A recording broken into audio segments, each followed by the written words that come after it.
Salutations à tous, frères et sœurs, c'est toujours le frère Constant Motati Timbe, toujours dans la continuité des messages et des exhortations par la manifestation de la grâce de Tété, Loba, créateur unique et véritable, et par la permission du seul enseignant mandaté à notre époque, notre Mouledi Zulu Lassan. Salutations également à toi qui a pu avoir la possibilité de tomber sur cette vidéo, toi qui es à la recherche de la vérité. Ne néglige pas cette exhortation qui nous est permise par la manifestation de la grâce de Tété. Nous allons encore aller dans Kalatambale, Bible, le livre de la vérité, la véritable histoire de l'homme noir, la véritable histoire de l'humanité, de tous les patriarches et matriarches, des prophètes et prophétesses qui étaient tous des noirs et du véritable Christ, Joki Sabé, qui était noir. Alors, nous allons aller dans le livre de Nahum. Bon, Nahum, c'est selon les Bibles actuelles classiques, mais son véritable nom, c'est Loko. Loko qui signifie consoler. Et le titre de son livre, c'est Désastre et consolation. Donc, nous allons lire au chapitre 1 de son livre, du verset 7 au verset 14. Donc, ici, donc, Loko, c'est qui? Loko, c'est donc un Mutopeda Mundi, et qui parlait, donc, un Mutopeda Mundi, c'est quoi? C'est un prophète. Donc, c'est celui qui parle de la part du Mundi, qui parle de la part, donc, de l'esprit véritable, l'esprit saint, qui émane du grand ordre des choses. Et il va donner ici, donc, un oracle. Il va donner un oracle.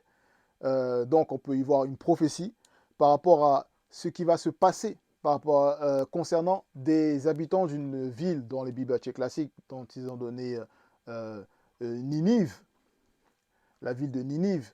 Mais son véritable nom, c'est Difum. C'est une ville ancestrale qui était à Wassé, Wassé Djedou, donc au niveau de l'Afrique de l'Est. Parce qu'il y avait là-bas des habitants qui pratiquaient des choses qui étaient abominables, qui étaient contre les lois établies par le verbe de Loba. Loba qui est créateur unique et véritable. Et donc ici, donc, oui, c'est donc un prophète donc, du village de Nongolambi. Donc il a reçu cet oracle venant de la part de Mutatedi. Donc Mutatedi, c'est l'entité qui guide et qui intronise les initiés. Donc, on va donc commencer au verset 7. Il est dit, Loba est bon, virgule. Loba est bon, virgule. Donc, comme on peut déjà voir là, il précise que Loba est bon. Pourquoi? On va aller voir au niveau de la préface pour comprendre. Déjà, qui est Loba? Pour ceux qui ont eu la possibilité de tomber sur cette vidéo, par rapport à leur recherche de la vérité, qui est Loba? Loba, ce n'est pas Dieu. Parce que dans les religions dites révélées ou autres formes de spiritualité, Dieu, pour eux, c'est voilà, c'est l'être supérieur, l'être suprême. Loba, il est au-delà de ce qu'on nomme être, il est au-delà de ce qu'est la divinité, il est au-delà de toute puissance, car il est créateur unique et véritable. Rien ne peut le contenir, il est au-delà de tout. Oui, et c'est par la manifestation de sa volonté, par son verbe qu'il a tout créé selon la vérité, et que la création est là, que nous sommes dans cette création-là. Donc on peut voir que les lois déjà qui régissent cette création, les lois qui sont au contrôle derrière, ce sont des entités qui agissent par rapport à la vérité, donc par rapport à la manifestation de la volonté de Loba. Donc les entités qui sont restées au service de son verbe. Donc Loba, il est bon, parce que la manifestation, on le voit dans la manifestation des lois qui régissent sa création. Il n'est pas inaltérable. Il n'est pas sujet à des transsubstantiations, donc à des mutations, à des modifications. On ne peut pas le voir, il n'est pas matériel, il est immatériel. Donc, il est au-delà de tout. Il ne peut y avoir de puissance qui ait été manifestée avant lui, car rien ne peut le contenir. C'est lui qui manifeste la toute divine puissance. Et donc, en cela, Loba est bon. Et pour aller plus en précision ici, toujours dans la préface, on va lire pour plus entrer en profondeur par rapport à cette bonté-là. On va lire au paragraphe 20 et 21. L'Oba est indiscutablement et majestueusement juste et bon, virgule, même au-delà. La manifestation de la sagesse infinie des lois intemporelles se manifeste autant dans l'infinitésimal, donc ce qui est très très petit, que dans les plus abondantes. Et cette sagesse infinie ne permet de douter ni de la manifestation de son équité, équité, avec E majuscule, parce que bon ici c'est avec B majuscule, donc de son équité, virgule, ni de la manifestation de sa générosité. Générosité aussi avec un G majuscule. Donc là, on voit le pourquoi l'Oba est bon. Parce que les lois, mais le jour se manifeste, la nuit se manifeste, les saisons se manifestent. Et on voit que les lois qui sont derrière, qui arbitrent ces manifestations-là, ben, elles sont intemporelles. Elles ne changent pas, elles agissent toujours, elles suivent leur cours. On le voit dans la nature, la manifestation de la sagesse infinie. Dans la création, quand on y médite, dans la contemplation, selon le verbe. Donc on voit ça, donc l'Oba est bon, donc au-delà de la générosité, au-delà de l'équité. Pourquoi est-ce que ici, locaux, il précise ça? Parce que les habitants de Ninive, donc de Diphoum, son véritable nom Diphoum, ils pratiquaient le contraire de l'équité, donc l'iniquité, de la générosité, dès qu'on va voir par rapport à ce qui y manifestait. Donc on poursuit au verset 7, il est dit, et même au-delà de la bonté, effectivement. Parce que nous, bon, la bonté ici c'est avec B majuscule, nous on va comprendre, bon, selon les définitions du visible, ils vont dire que la bonté, c'est la disposition de quelqu'un à être bienveillant, compatissant, charitable et tout ça. Mais l'Oba, il est au-delà de tout ça, comme on l'a vu par rapport à la définition. Il est au-delà de la bienveillance, de la compassion et de la charité. Donc, et ça, on le voit donc dans la manifestation des œuvres, de la manifestation de sa bonté, dans sa création. Son verbe est un refuge au jour de la détresse. Donc, au jour de la détresse, son verbe est un refuge. Donc, ça, c'est pour nous dire ici que quand il y a des problèmes qui se manifestent, quand il y a des circonstances qui se manifestent, quand les démons sont en train d'attaquer, donc les démons de circonstances, pour essayer d'ouvrir les portes, pour essayer de nous cloisonner dans une réalité où on va, pour nous pousser à chuter, à manifester le contraire de la loi, l'Oba est un refuge par son verbe. Donc son verbe est un refuge au jour de la détresse, donc au jour du désespoir, au jour de l'angoisse, au jour des attaques de l'ennemi, au jour des problèmes. On doit se réfugier dans son verbe, parce que son verbe est la solution.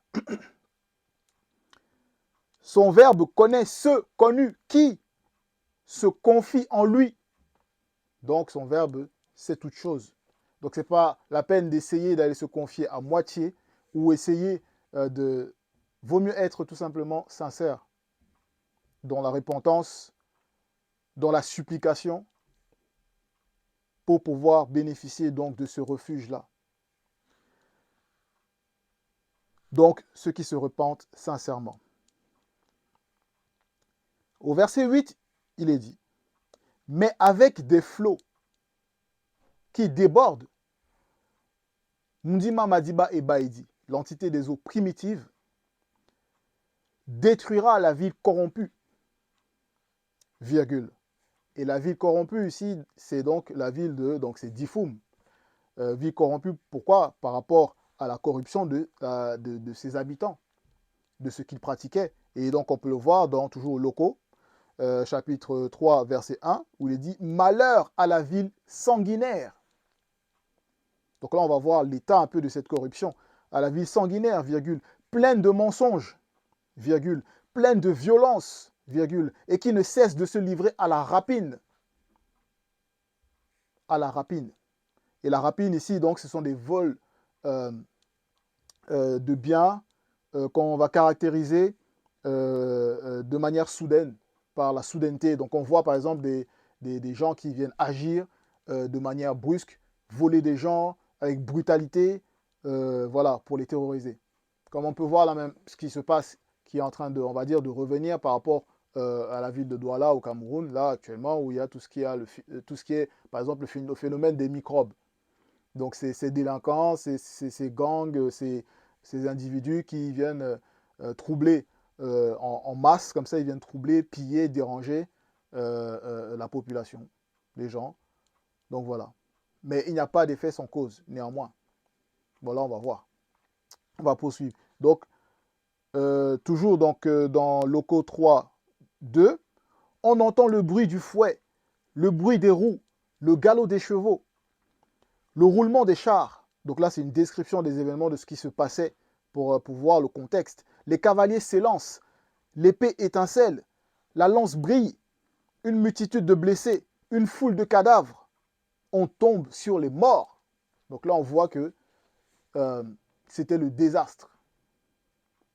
C'était le désastre. Il y avait des pillages, voilà, de l'injustice, des meurtres.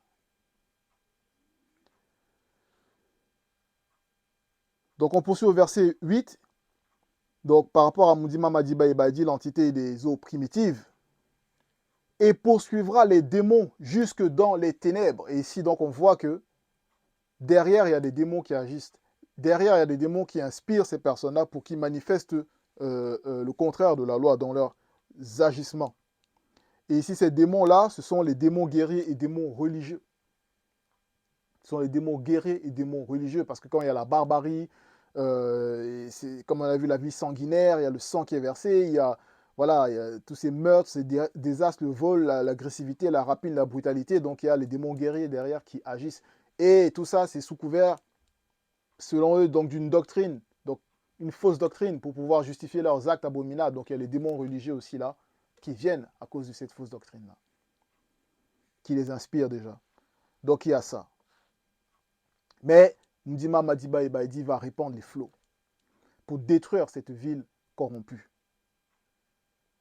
Donc c'est pour aussi dire que derrière, il y a toujours, bon, à part quand le péché, l'antivérité ne fait qu'augmenter, mais derrière, il y a Mudima Madiba Ebaidi qui va agir. Et il y a Mudima Bekokisedi aussi qui agit, donc qui arrive pour exercer le jugement. Et on va voir. Verset 9, il est dit, que méditez-vous contre Mudima Bekokisedi, comme j'ai dit. Point d'interrogation. Mudima Bekokisedi, qui est l'entité des châtiments en charge du domaine de la nature. Donc là, qui vient exécuter donc des châtiments. C'est il qui détruit aussi les œuvres occultes. Donc qui Mudima Bekokisedi. Donc c'est elle, cette entité-là aussi, qui détruit les œuvres occultes. Verset 10. Car, entrelacés comme des épines, virgule, et comme ivres de leur vin mauvais, virgule, ils seront spirituellement consommés, virgule. Entrelacés comme des épines, ici, donc l'image, ça nous montre donc cette image qui est désagréable, repoussante, qui fait, on va dire, peur, parce que on imagine un tas d'épines entrelacées comme ça, ben, on ne voudra pas traverser. Parce que si on traverse, ben, on va se blesser. Donc c'est désagréable, donc ce n'est pas bon. Ce n'est pas bon. Donc par rapport, ça montre leur disposition à faire le mal, à piquer, à châtier. Comme ivres et comme ivres de leur vin mauvais, virgule. Ils seront spirituellement consumés, entre parenthèses, bon, détruits. Ici, consumés, ça va correspondre à la destruction. Ils seront donc détruits, virgule, comme la paille sèche entièrement. Donc l'image de la paille, donc qui sèche, donc qui n'a plus de goût, de saveur, donc voilà, qui est délaissé, donc ça sèche entièrement, donc qui se vide de toute vertu. De toi est sorti celui qui méditait le mal contre la loi du verbe de Loba, virgule, celui qui avait des méchants desseins. Donc celui qui méditait le mal, donc de toi ici, donc c'est par rapport aux habitants, donc par rapport à la ville corrompue, les habitants qui émanaient, sont sortis de cette ville, qui ont grandi dans cette ville, qui agissaient dans cette ville-là. Donc, ils agissaient de manière contrairement à la loi. Parce qu'il est dit ici, de toi est sorti, donc, celui qui méditait le mal contre la loi du verbe de Loba. Donc, méditer le mal, c'est être dans un état de conscience de rébellion. Celui qui avait des méchants desseins, donc de mauvaises intentions, pensées, plans, désirs, objectifs. Donc, c'est pour nous mettre en garde de faire attention donc à nos desseins, à nos méditations également. Verset 12, il est dit, ainsi parle Mutatedi, l'entité. Et Mutatedi, c'est, oui, l'entité qui guide et qui intronise les initiés. Oui, voilà. 2 points. Quoique intacts et nombreux, virgule, ils, donc ceux qui méditent contre les lois du verbe de Loba, ceux qui sont sortis, on a vu de la ville de Djifoum, donc les habitants qui agissaient n'importe comment, qui n'agissaient pas selon le verbe. Donc, quoique intacts et nombreux, c'est-à-dire donc quoique dans l'abondance par rapport à leur acte, se pensant être dans l'abondance et intouchables, ils seront spirituellement moissonnés. Donc, le fait d'être spirituellement moissonné, c'est d'être retranché de manière brutale, mais spirituellement, et disparaîtront. Point. Tu seras humilié ici. Donc, dans le visible, par rapport même à cette époque, ce qui s'est passé, tu seras humilié ici. Pour ne plus avoir à être humilié là-bas. Et là-bas, ça va correspondre donc au jugement. Au jour du jugement, donc de la grande consommation. Donc, le châtiment, là, ici, il a été manifesté direct. Verset 13, il est dit, Mundima Beko qui s'est dit, brisera maintenant son joug de dessus toi, virgule. Donc son joug, le joug, ça symbolise donc une obligation morale ou sociale par rapport, par exemple, au joug de la loi. Donc le fait ici que Mundima Beko qui s'est dit va brise son joug de dessus toi, ça veut dire que là, il y a un châtiment là qui a été manifesté sur ces habitants-là. Donc il y a une sentence, il y a eu un acte. Donc Mundima Beko qui s'est dit a frappé. Pap. Donc de dessus toi, virgule. Et la conséquence, il rompra spirituellement tes liens. Et le fait de rompre ici spirituellement les liens, donc c'est la rupture, donc c'est la mort. Parce que le lien qui relie l'âme et le corps, et le lien qui relie l'âme et l'esprit, sont brisés. Pap. Donc le cordon d'argent et le lien mystérieux, le cordon mystérieux, seront brisés. Donc là, ici, ça symbolise donc la mort, donc la déchéance, le châtiment, quoi. L'extinction, l'éradication même. Bon. Verset 14, il est dit, voici ce qu'a ordonné sur toi Mdima Beko qui s'est dit. 2 points. Tu n'auras plus de descendants. Donc là, oui, tu n'auras plus de descendants qui portent ton nom. Et point. Et on sait que le nom a une symbolique, une signification importante. Parce que le nom, c'est la personne. Le nom, c'est l'identité. Donc ici, tes descendants, tu n'auras plus de descendants, donc tu n'auras plus de continuité. Donc tu seras effacé de l'histoire. Tu seras effacé de l'histoire à cause des mauvaises œuvres, à cause de la désobéissance, à cause de la rébellion, à cause de l'iniquité, des agressions, des vols, tout ce qui est en train de se manifester, de l'injustice, donc tout ce qui se passait là dans cette ville-là. Donc il y a cette sentence qui a été prononcée, il y aura éradication. Éradication. Donc comme j'ai dit, effacement de l'identité. Voilà. Je relis. Voici ce qu'a ordonné sur toi Mundima Beko qui s'est dit. Tu n'auras plus de descendants qui portent ton nom. Puis enlèvera de la maison de ton faux Dieu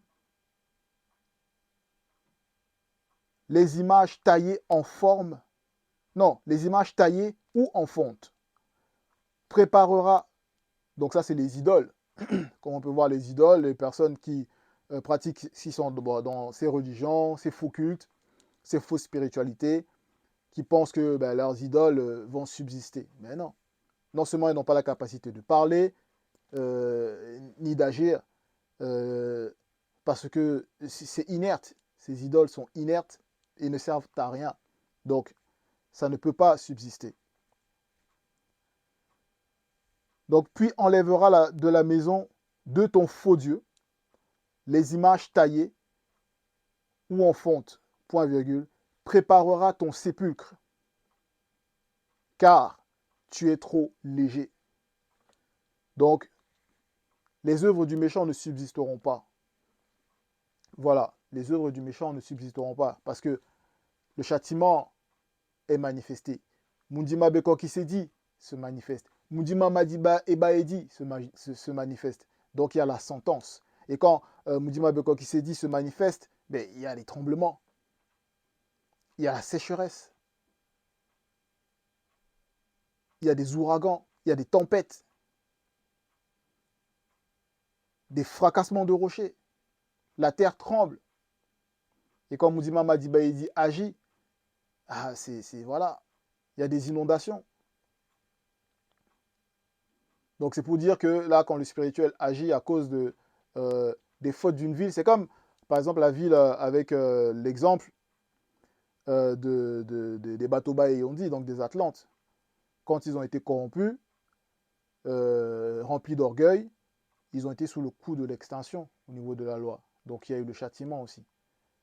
Bon, là, ici aussi, on voit que par rapport à Ninive, même avec l'histoire par rapport à Ngouma, il y avait déjà des habitants de cette ville-là, bien qu'après le fait que Ngouma ait agi, ces habitants sont revenus de leurs actes mauvais jusqu'à même atteindre le roi afin qu'il se soumette au verbe de Loba. Mais là, on voit que il y a eu encore on va dire ces agissements contraires à la loi, et il y a eu encore cette rébellion.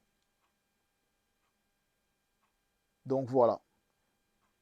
Et en conclusion, donc, on va comprendre ici par rapport donc, à ces passages que le méchant sera entièrement et spirituellement exterminé.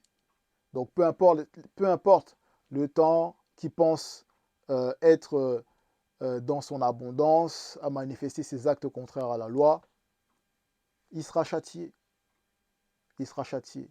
Car le spirituel ne laisse rien passer. Tout est déjà calculé.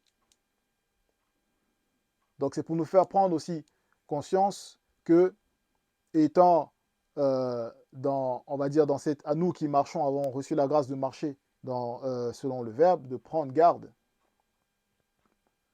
à nos méditations, à nos agissements, au lieu où on se trouve également, à toujours consulter le verbe dans nos déplacements, dans nos projets,